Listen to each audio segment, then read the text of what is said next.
উৎপাদকে বিশ্লেষণ করো 12p² প্লাস p মাইনাস 6। তাহলে উৎপাদকে বিশ্লেষণ করা যাক। এখানে আমরা মধ্যপদ বিশ্লেষণ করে উৎপাদকে বিশ্লেষণ করব। 6 72, তাহলে সেই 72কে ভেঙে আমাদের এখানে 1 বানাতে হবে। শুধু p মানে একটা p, তাহলে 8 নং 72,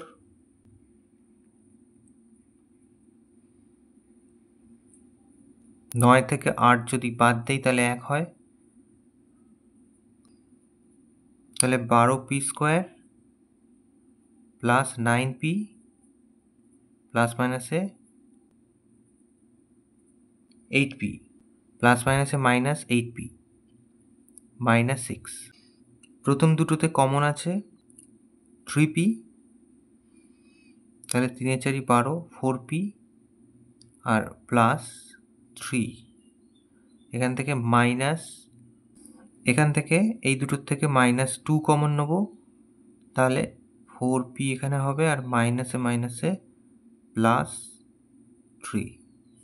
তাহলে এবার এই দুটো অংশের মধ্যে 4p প্লাস 3 কমন আছে, তাহলে 4p প্লাস 3 কমন নিচ্ছি।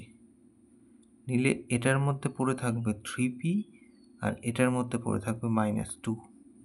তাহলে হয়ে গেল উৎপাদক বিশ্লেষণ। এটা উত্তর।